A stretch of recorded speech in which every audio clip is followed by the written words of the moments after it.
But sorry, you want a government that is inclusive, that brings together the opposition, FDC, DP, UPC, all political parties. Now, the president is doing his job as a president of a country who is not just concerned about his political party, but Ugandans. He's appointing people in the organizations. And again, you are attacking the president for doing that. You're attacking the people who have been appointed. You are attacking everyone. So who is supposed to be the best leader in the country? I think from history and from how things have been going and running in Uganda, President Museveni, the moment he takes you to his side, you cease to serve the people, you serve him. That's the difference. People, usually you see people speak differently. When people are on the opposing side, they speak usually the we language. The language you want to hear, not the language that everybody wants to. No, they speak the we language that is inclusive of everyone. They speak the language where they think they value every Ugandan. When you start serving President Museveni, it is him. It is him. You stop working for the people. Because President Museveni is not serving Ugandans. President Museveni is serving himself, his family, and a few people around him. So there is no way you're gonna have the right judgment when you're working for President. Because if you're not going to work for President Museveni and start criticizing the things he does, you cannot.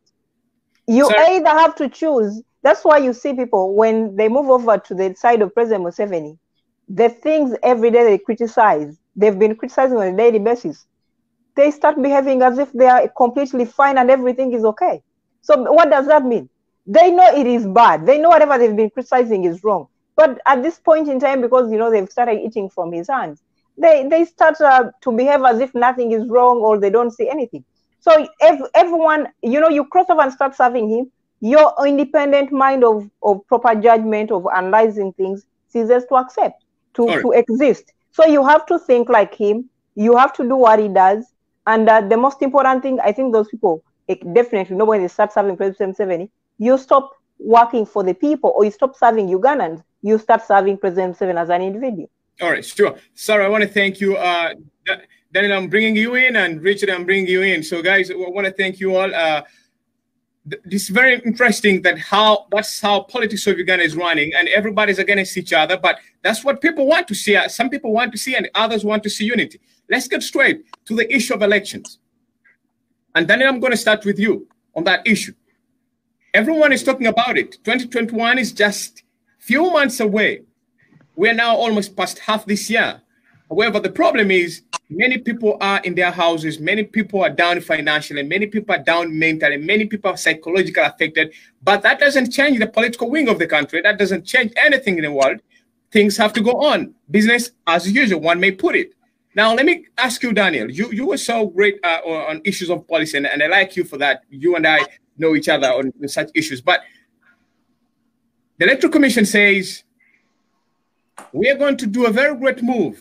The world has changed. We have technology. We have everything we need. We have the money. Now we don't have to waste time, bring people together, infect them with COVID-19 or even other airborne or skin-related diseases. We can do this business online. We can change everything online. We can see the difference in our country. We can transform the politics of our world.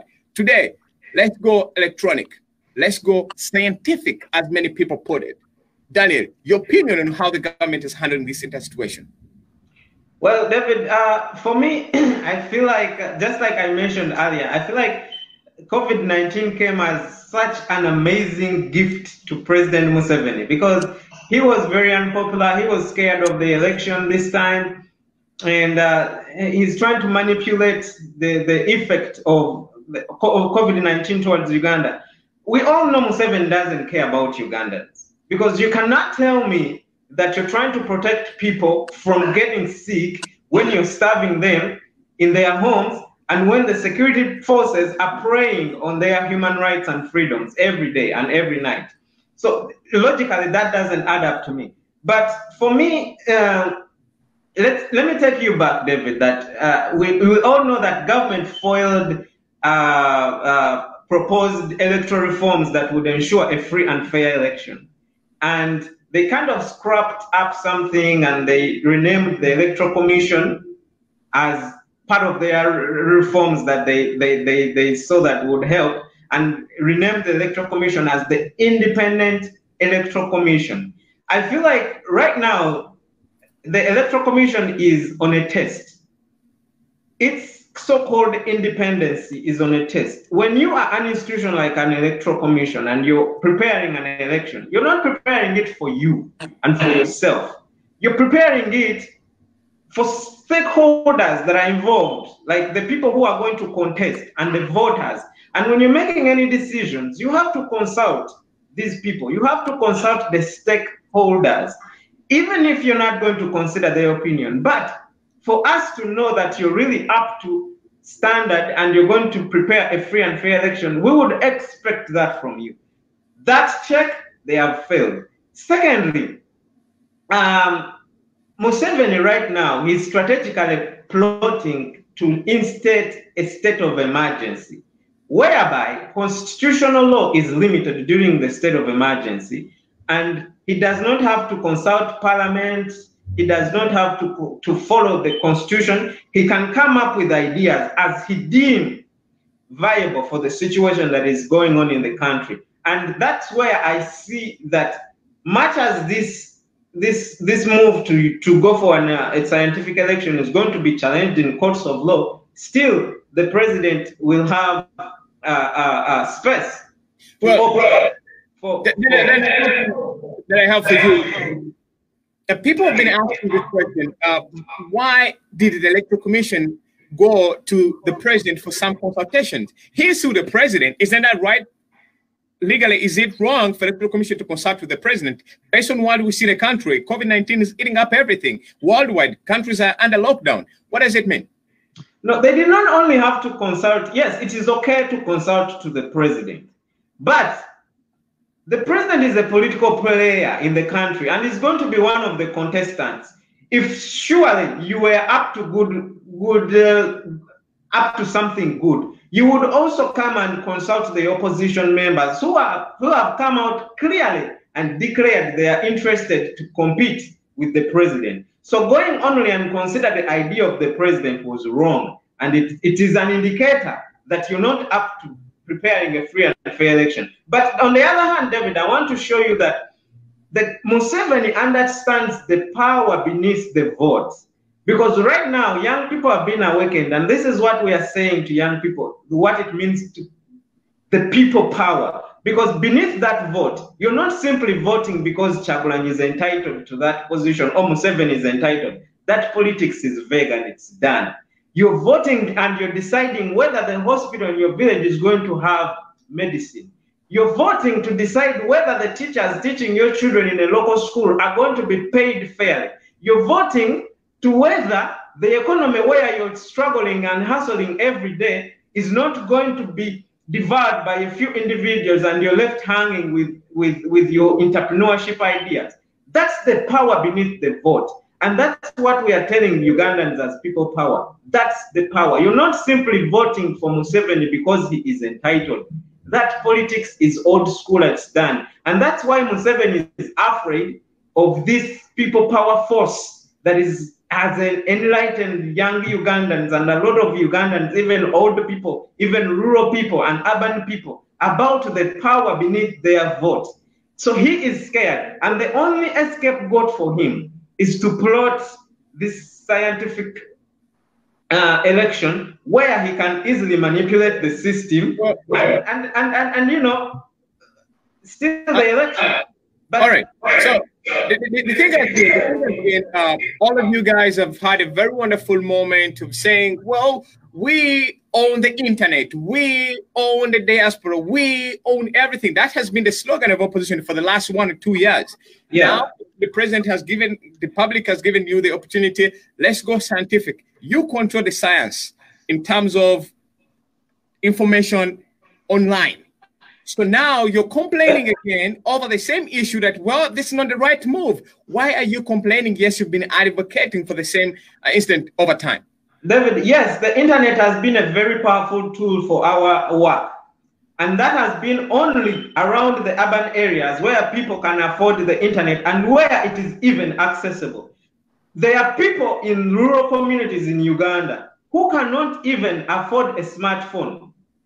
There is no way you can tell me that you can be able to reach those people. And then there is this whole idea that the government is going to buy people radio. They're going to buy them radios. They're going to buy TVs. Sets. All right. Yes, but some like I had a few days ago, Joe Ssenyonyi remarked that some areas in Uganda, people don't even receive signals from Uganda; they get signals from Kenya. So for me, the whole idea of this scientific election is simply an scapegoat for President Museveni to have a clear and softer way to rig the election. But let me mention this as I finish. Let's not forget, when the United States was having a hike was bracing for the hike in the coronavirus, the coronavirus task force came out and said, we are going to have a second hike in June. But look, things are turned out to be different.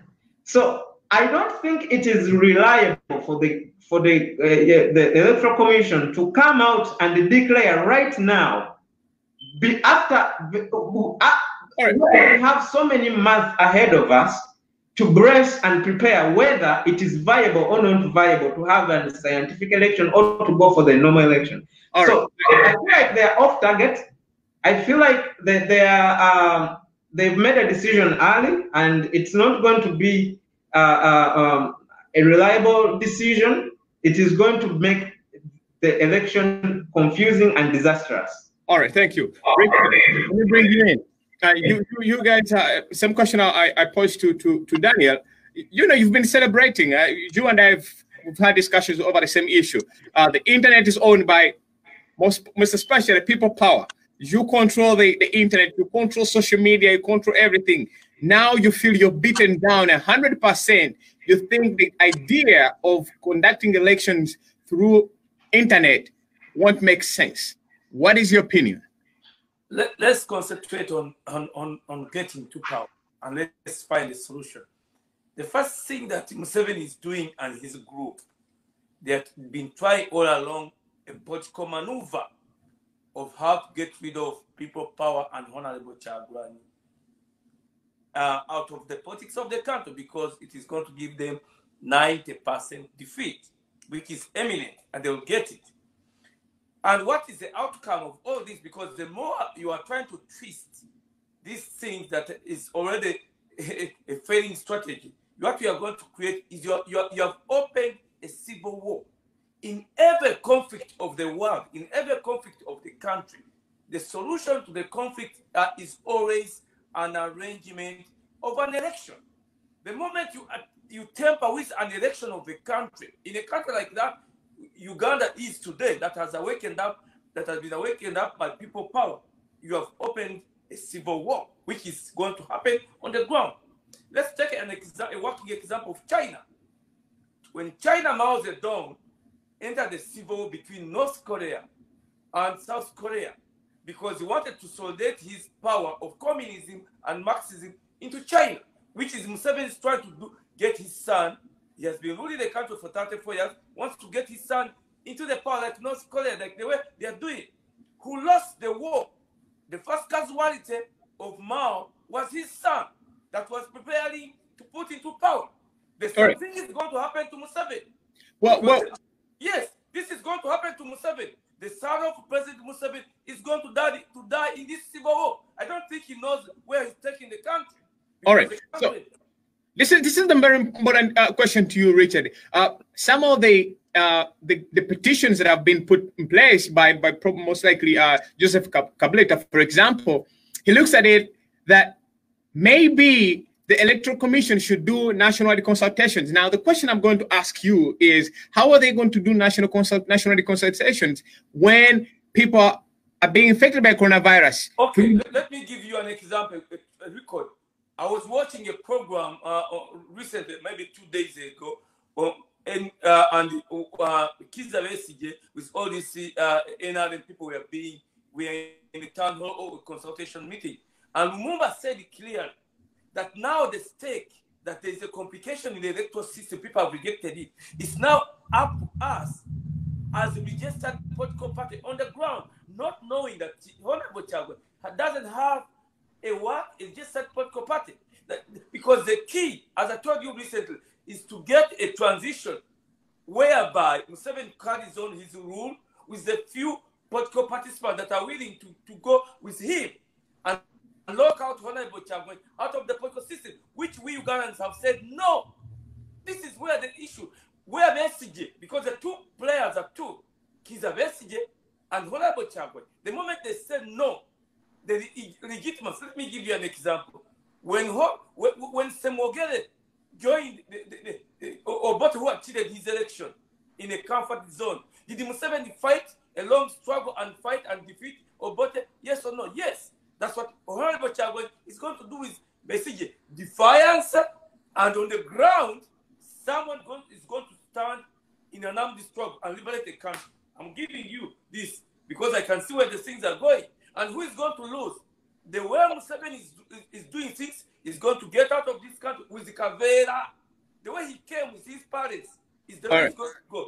The issue of Mugisha Muntu, look at Mugisha Muntu. I've been always saying, maybe Mugisha Muntu is listening to me because I saw him requesting me. Let me give it to him openly. All along, we have been telling you people that he's not on our side. What has happened? Did he join the defiance? Yes or no? He's out because he's looking for two things. Political and military maruba to carry on the old order of the NRM. Me and him have issues.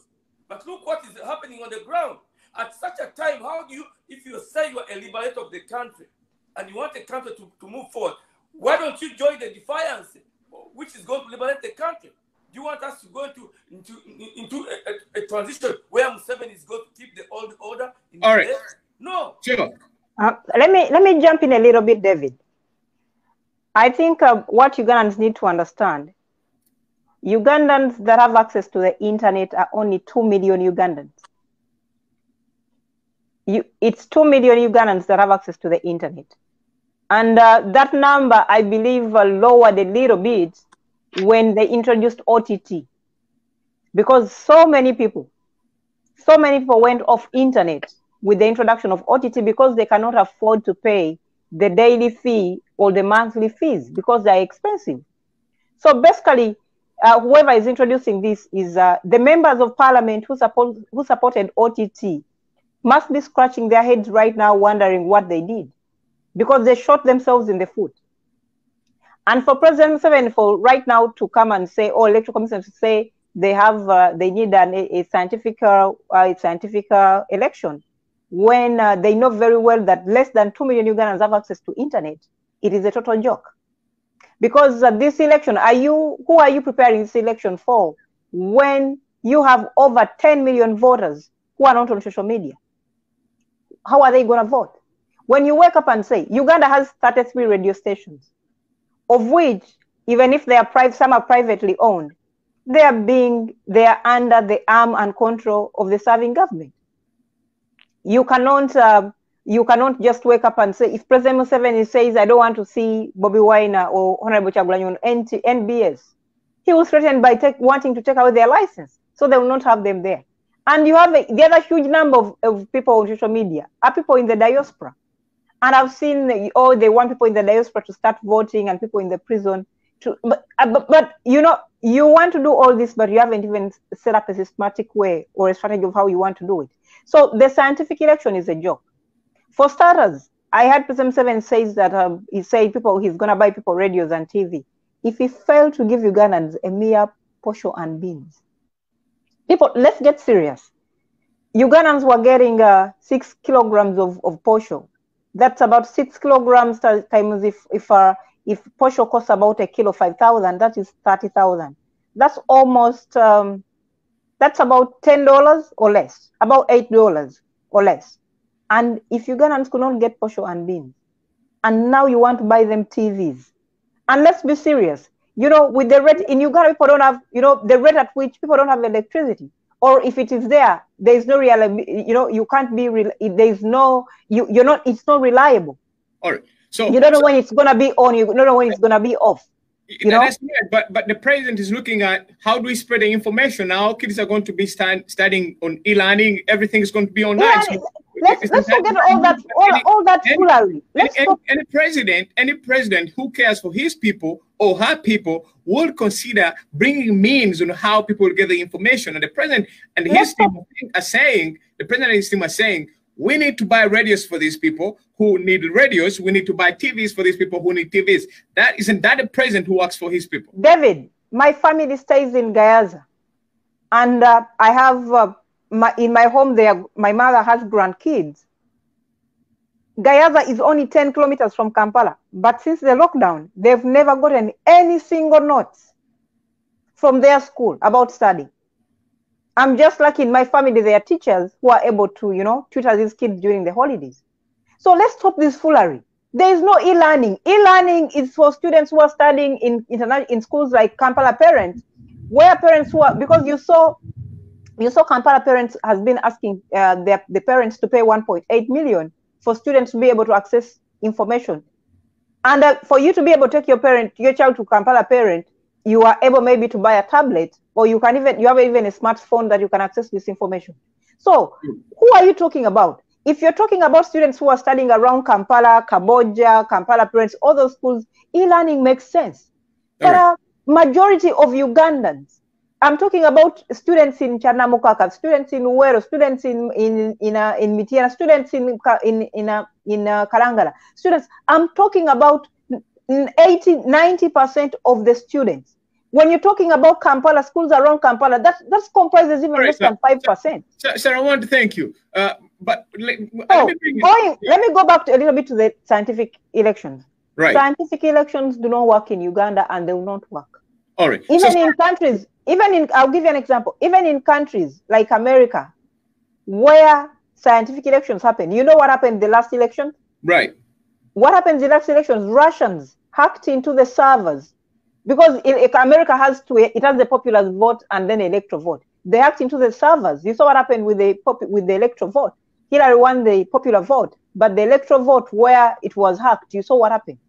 If even these issues still happen with countries like America, where for many years, for years and years, they've been involved into electronic voting or electronic elections on some part of how the electoral system works. Uganda, they've not tested, they don't even know how it's going to work. They've not done any, they've not done any visibility study to see, is that viable, does it work? I think President Museveni is scared. And this is what I would, let me make a suggestion. But you guys in the position are just scared. Can I make a suggestion? Can I make a suggestion? Yes. I think the opposition is willing to give President Museveni, first of all, they declared the scientific election so early, because we strongly believe, and scientists in America have said by December, the vaccine will be here. Maybe, the vaccine will get to America first. People in the first world country will consume it first, or will use it first before it goes into Africa. We are willing to give Museveni. So that means you guys, both in opposition and those in power, will not have time to campaign because you have limited time. Remember, elections. We are willing to give President Museveni a state of emergency. We are willing to allow him to declare a state of emergency for the next 6 months after January or after 2021, so that the vaccine gets into the country, people are vaccinated, and then people can go back clearly onto the campaign trail.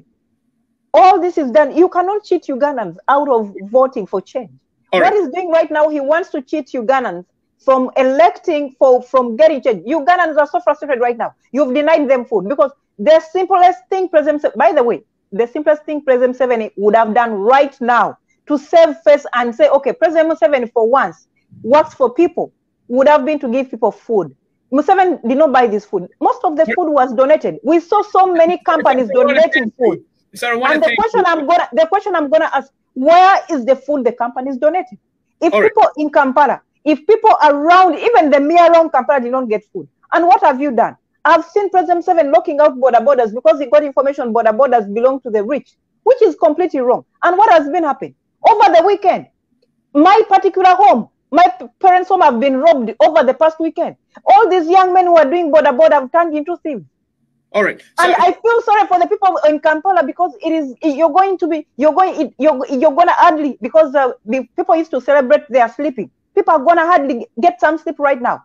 The 3-4 million Ugandans who used to do border borders are now going to turn into thieves. But do you blame them? Do you blame them?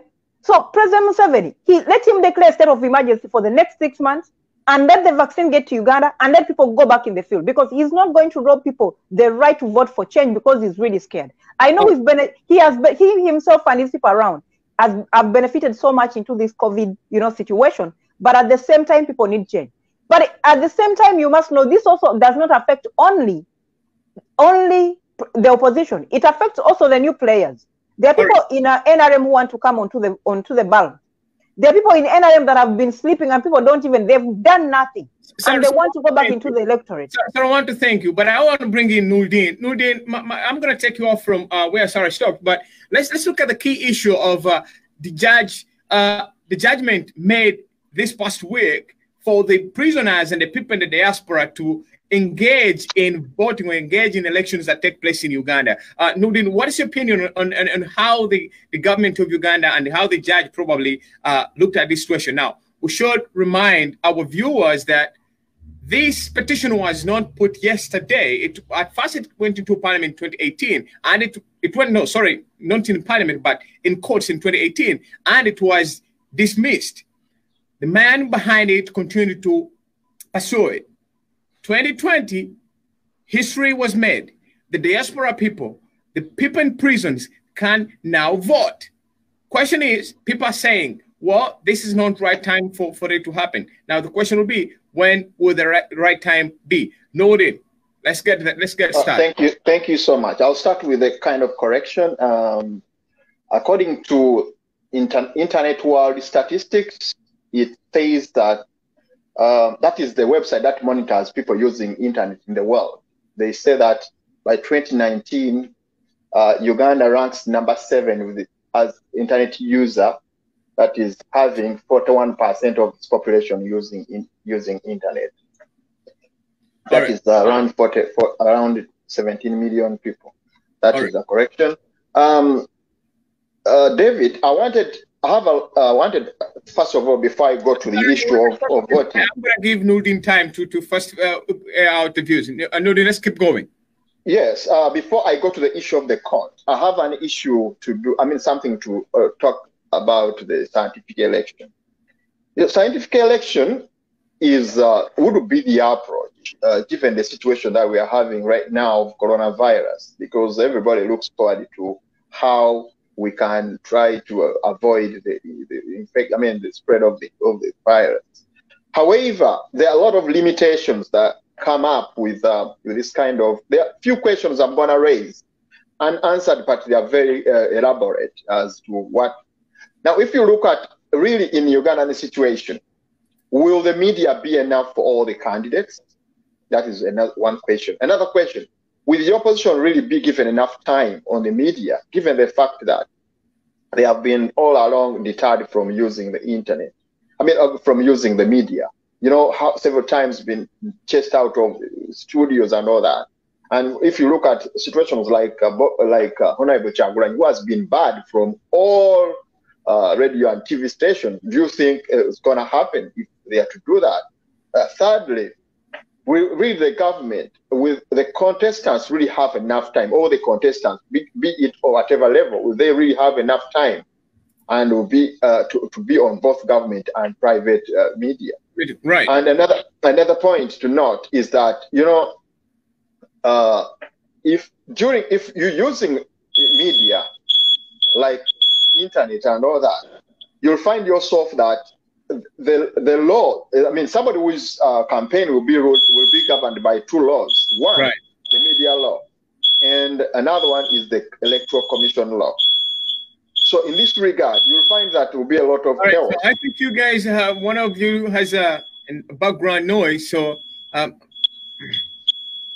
but we'll figure. I think it's let's see how to figure that out. It's my producers. All right, should be her. All right, keep going. Yes, let's go. Let's keep going. Would you excuse me a minute? Yeah, sure. No problem. All right. Let's get started. Let's get back to the normal cause that we've been talking about. Now, Sarah joining me, you've been here, Daniel and Richard. So the most important part with how the elections are going to take place this time, the judge ruled that people now have the freedom to vote. You people in the diaspora. Now, this has been ongoing for a long time. People in the diaspora asking the government of Uganda to vote. Right now, after the judge making the ruling, now you people in the diaspora are saying, no, we don't want this to happen. We don't want, the government is going to rig the votes. The government is going to do everything. What have you been asking for? If the answer was answered, and now you're saying, well, we don't like it. It won't work for us. It won't do anything for us. What have you exactly been looking for? I think what people are looking for is a systematic way of how it is going to be done.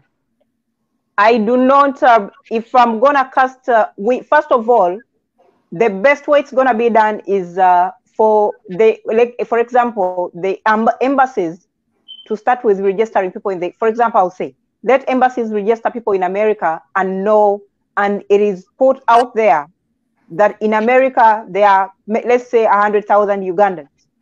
And we know for sure there are 100,000 Ugandans. And the best way people in America would vote, the best way they would vote is it would be electronic, because you're not going to set up different polling stations. And if people vote electronically, we must know who voted from where and when. So everything should be systematic, and it should be able to feed into, you know, when these votes are done, it should be able to feed into a server where, you know, everyone, either the key stakeholders, have access to it and know these are the votes that have come in. For example, you see what happens when people vote in the villages. Votes are tallied and people see, okay, these are the number of votes that were casted, and it's taken either to the server in a EC, and everyone has access to the server. They can see these are the votes that have come in. So before you register Ugandans in America to know who are of the voting age, or who are those that are eligible to vote, you cannot just come up and say, oh, this and this. We definitely welcome it. I would love, and in fact, in a more genuine and systematic way, definitely President Museveni cannot win votes in the diaspora. He knows it. Most of us are where we are because we could not stand the situations in Uganda, but we want it to be done in a way that we are not going to be cheated. Because there is no way you can tell me, oh, votes were conducted in America and President Museveni won.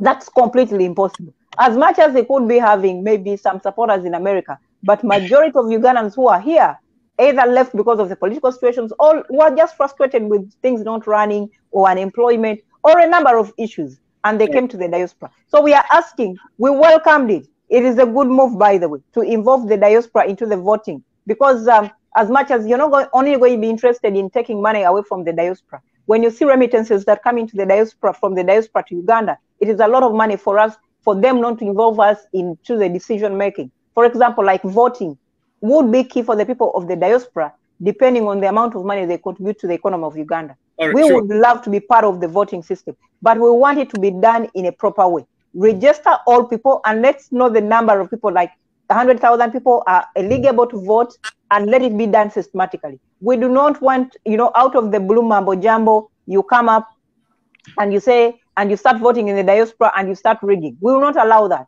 We want it to be done in a proper, systematic way. All right, Sarah, thank you. Daniel, what's your opinion? Well, for me, it was shaming that we needed a court ruling to practice, to instill what is already there in the Constitution. Because sometimes I just feel like this government is so taken up with the Musevenism, fear that is roaming over all these institutions like the Electoral Commission and the law enforcement agencies. Article 59 of the Constitution clearly states that every citizen of Uganda of 18 years of age, it doesn't say every citizen who is in this particular place or who is in Uganda only is the one who is eligible for voting.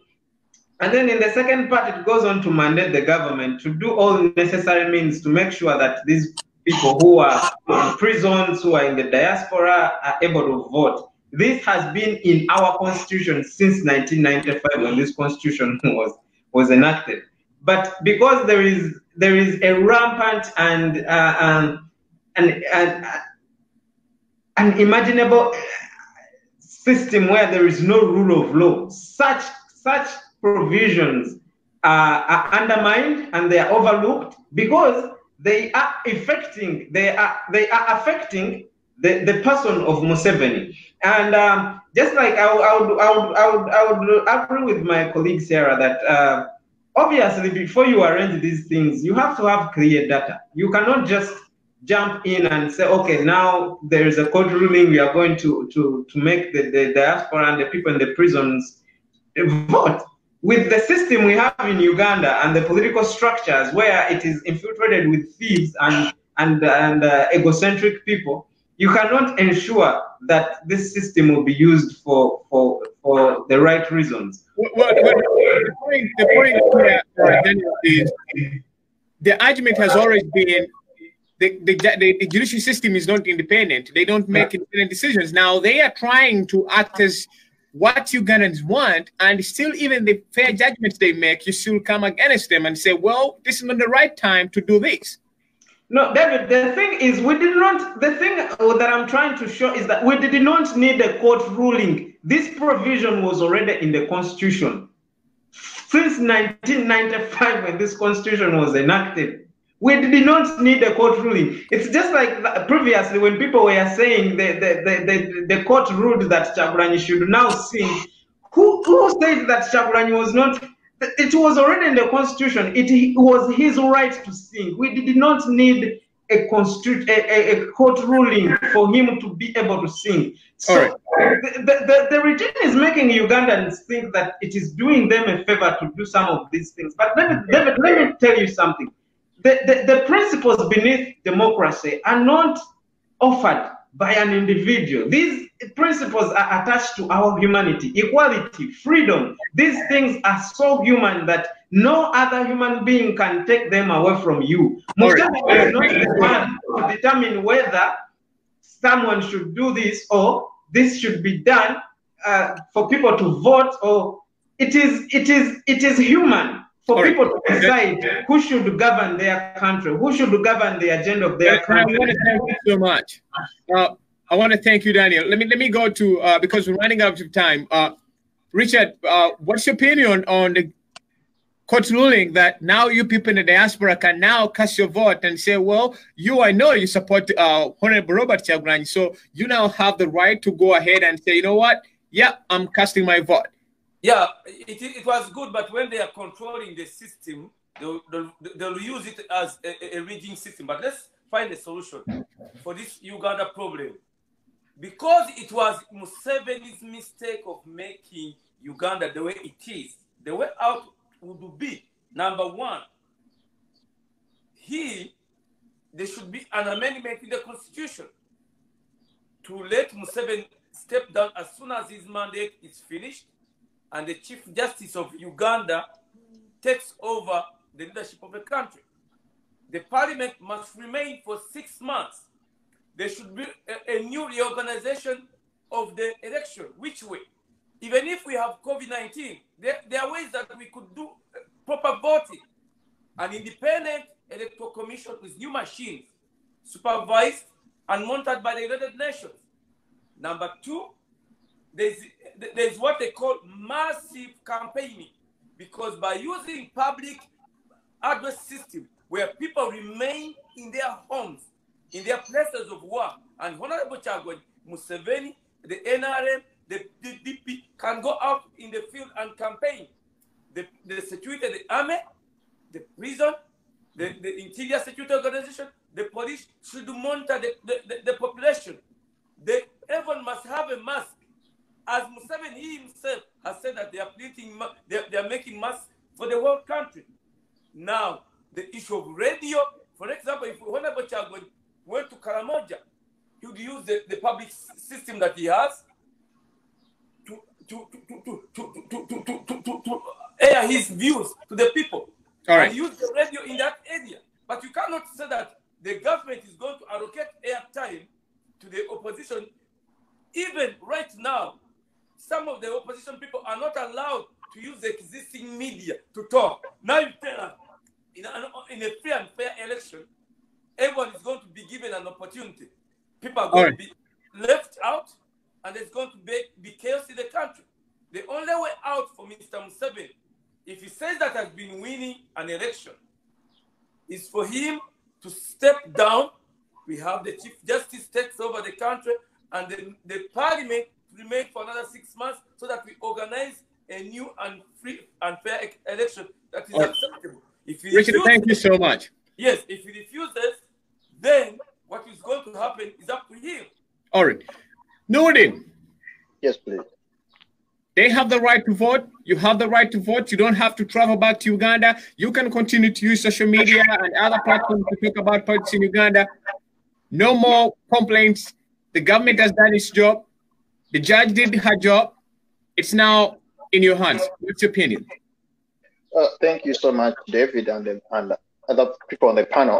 I wanted to make a correction about what Daniel said, is that there is no need of putting, a judgment. In government, the way government works is that, the judiciary, the way the judiciary works is that whenever there is a non-functioning law, the law is in the constitution, but it's not functioning, and it's not functioning because it is barred by either the government or any other institution. What is done is that any concerned citizen or any affected party goes to court so that the court can interpret what is existing. You remember what happened when we had the issue of the public management, whatever, bill? Law. They went to court to interpret it. It's the same thing with when Honorable Kyagulanyi was not allowed to work on grounds that were saying he had issues. When they went to court, the judge pronounced over it. It's the same thing that happened with the issue of prisoners and diaspora people not voting. They went to court so that the court can pronounce over it. That's what it means when they made that law, that pronouncement. Now, to me, according to statistics, we have around 2 million voters in the diaspora, right? Particularly, yeah. And these people have really been disenfranchised from voting, which is against the Article 59 of the Constitution of Uganda. And when the court comes out to pronounce itself over it, then it's something very, very important that we need to look at, regardless do you consider that as a successful? It is a success. Advocating for that. It is a success to people that are advocating for the people's rights in Uganda. It is a success even to the opposition leaders, because if you look at a survey that was made in 2019, it was showing that I think 78% of people in the diaspora were opposition. And if you look at even the prisoners, if you look at, if you analyze very well, many people are anti-government who are in the prison. So I think the government has been doing it intentionally, barring people from the diaspora and prisons from voting, because they knew that all those people would vote for the opposition. So that coming up is really a very good step to me. I observe that they should only that, as Sarah said, there is need to systematize the way they're doing it so that it doesn't have the so-called hacking and mismanagement of the process. All right. So finally, that's why I asked you how practical is it, because over time we've seen malpractices being done in the general elections of Uganda, and things keep on innovating every now and then. So how practical is it? Do you think if it happens, do you think the opposition will be satisfied by the results just in case the incumbent wins the election? And do you think either side? Yeah, I mean, generally, if you look at the situation generally in Ugandan politics, it's not leveled. The ground is not leveled. Even when you are down in Uganda, voting from Uganda, there is no leveled ground. All these are on a basis that we are looking at a situation where all factors remain constant. We see that the allowing of diaspora people and prisoners to vote is a very good move, given other factors constant. But when you look at other factors, really, everything when it comes to election in Uganda is still in shambles and needs to be corrected. I wanted finally to say that the issue of scientific election, which was what I was looking at needs either to postpone, so that it's not a matter of election. To me, it's like the Electoral Commission is putting it as if it is an obligation, whether like or not, you have to vote. To me, if the essence of election, the Constitution of Uganda gives them the power to prepare for elections. They don't have the other power by, for example, used by Parliament, but they have to prepare for elections. And since they have not been stopped by any set of emergency, they have the power to go on. So that's why they are putting out all these guidelines. Don't you think that's a right move by Electoral Commission to do their job? Yes, the legitimacy is there as a factor, but other factors have to play. Factors to fair and a free and fair election has to come in. The factor of the leveled ground has to come in.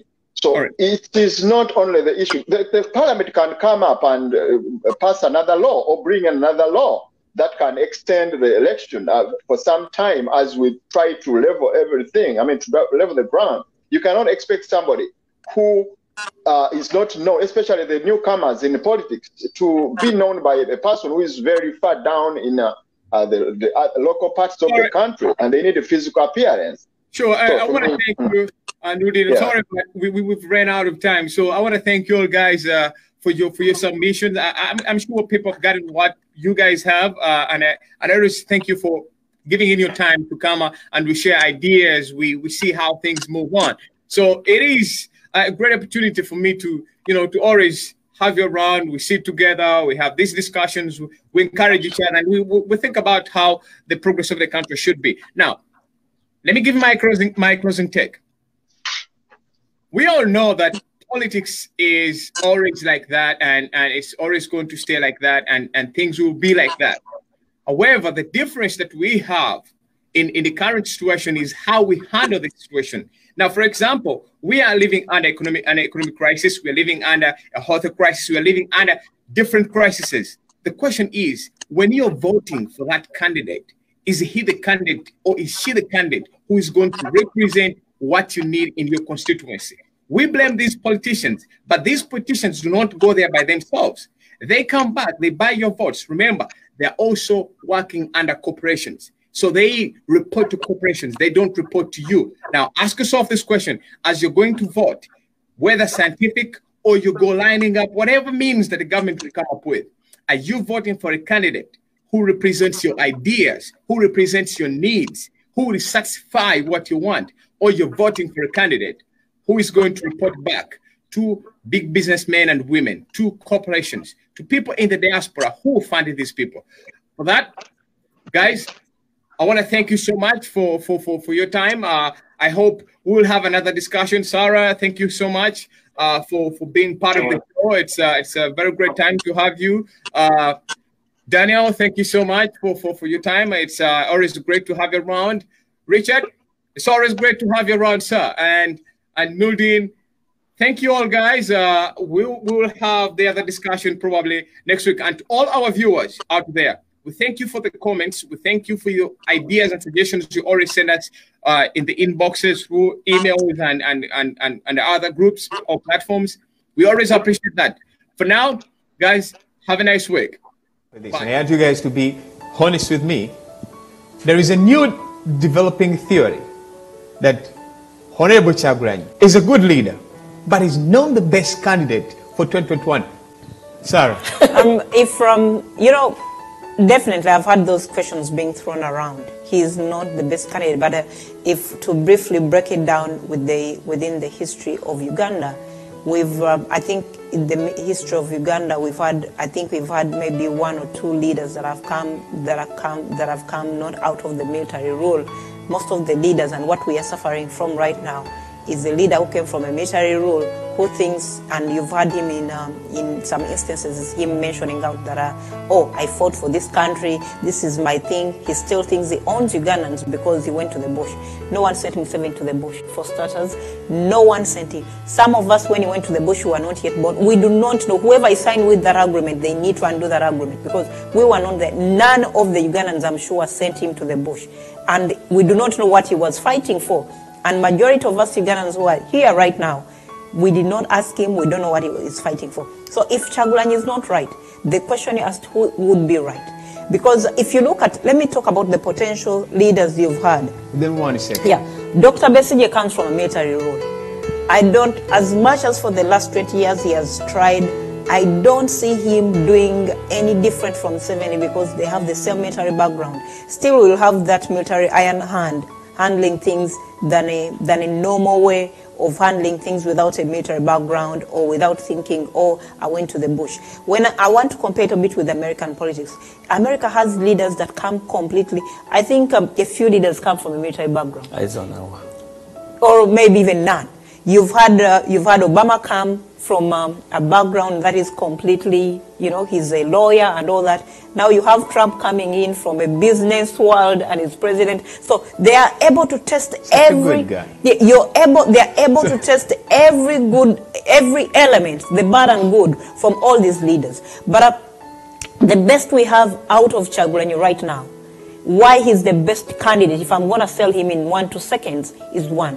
He doesn't come from military background, so we are not expecting to hear stories of I fought for this country, or this is mine, or this is no. He doesn't come from military background. He's not going to tell us about, because every time Museveni wants to deflect, he takes us back to the bush. We weren't there. Right, Let me finish up.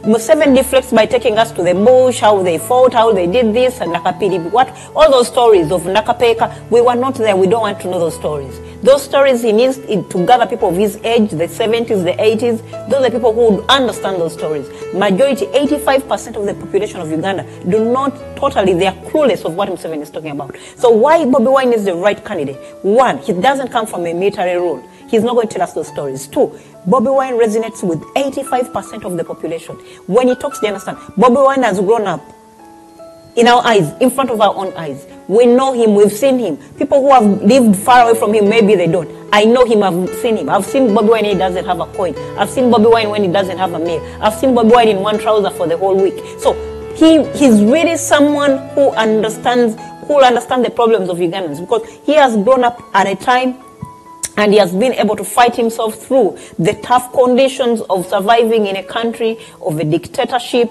of all that. So he's the right person. He has cropped up. He has grown up within us. We know him, we understand him, and we are able to hold him accountable, because he's not coming from a different generation. He's not going to tell us stories of yesterday. So in other words, you want to mean that he's a very good candidate because he's a hard leader who will work for the country, not the children. Is that what because Bobiwine comes from a time where he knows he's going to be held more accountable than any of the leaders. Because, first of all, take away all the stories he's going to tell us from all his past, the war, all those shenanigans. Those are stories we do not expect from him. But he's a leader, and again, he understands. The most important thing Uganda is suffering from is President Museveni has failed to understand the problems of the population. The problems, Uganda, who is giving Museveni problems right now? It is the 40 million Ugandans who are jobless. It is the 40 million Ugandans who are not satisfied with the service delivery. So watch now what Uganda is going through is the problems of Ugandans are biting Museveni on the backside. Seriously. So Bobiwine, we expect him, because he has failed. Sometimes you wonder and say, how can't he even understand these simple things? So the fact that he has refused to understand the problems of Ugandans. So we need a leader who understands, who has lived in the moment, who knows what Ugandans are going through right now, and maybe has a better solution, and who maybe can provide a better solution for Ugandans to come out of the problems they're living right now. I want to